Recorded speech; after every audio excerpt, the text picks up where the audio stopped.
Even the wisest rulers face moments of disharmony.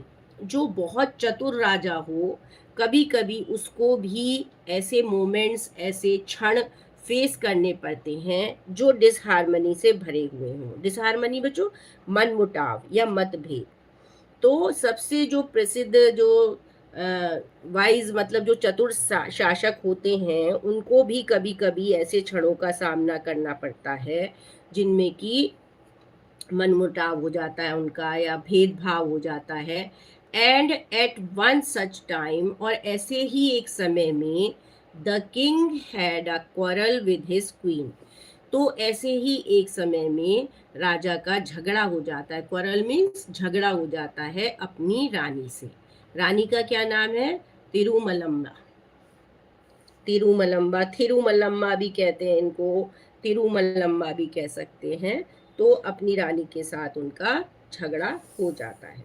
मतलब ये कहना चाह रहे हैं कि जो ये नहीं है कि जो बहुत ज़्यादा चतुर राजा है उसके साथ हमेशा उसके साथ सब सही सही चलेगा। तो कभी कभी चतुर राजाओं को भी ऐसे मोमेंट्स फेस करने पड़ते हैं जब उनका मतभेद हो जाता है या उनका मनमुटाव हो जाता है। तो एक बार ऐसे ही एक समय में राजा का झगड़ा हो जाता है अपनी रानी के साथ, तिरुमलम्बा। तो उनका नाम था Tirumalamba. Over a seemingly tribal matter, और किस बात पर? जो कि दिखाई देता है, सीमिंगली मतलब बहुत ही, देखिए यहाँ मीनिंग दे रखा हुआ, ट्राइबल मतलब अनइम्पॉर्टेंट, जो कि इतना इम्पॉर्टेंट भी नहीं था ऐसे मैटर पर। सीमिंगली मतलब जो मालूम होता था, ट्राइबल मतलब अनइम्पॉर्टेंट मैटर, बहुत ही छोटा सा झगड़ा मालूम होता था। ऐसे झगड़े पर, ऐसी बात पर उनका झगड़ा हो गया उनकी महारानी तिरुमलम्बा के साथ। ठीक है। ट्राइबल मतलब बहुत छोटा सा, अनइम्पॉर्टेंट, इतना इम्पॉर्टेंट नहीं था ऐसे मैटर पर।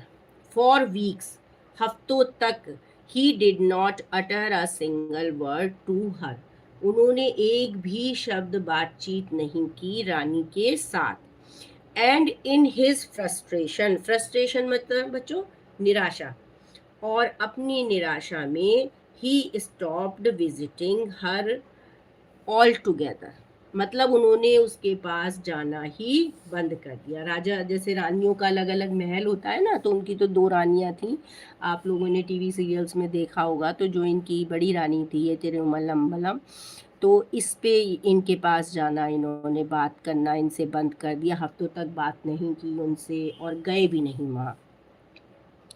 His absence cast a shadow over the palace, अब उनके ना जाने से महल के ऊपर एक छाया सी आ गई। छाया सी आ गई मतलब कि कोई वहाँ पर पहले जैसे राजा जाते थे तो शोर शराबा रहता था, हंसी मजाक होती थी, तो वहाँ पर एक ऐसी छाया सी हो गई पैलेस पर, महल पर। And the ones cheerful corridors, ऐसे गलियारे जो हमेशा चहचहाते रहते थे, खुशियों से भरे रहते थे, सीम्ड क्वाइट एंड फोरलॉर्न।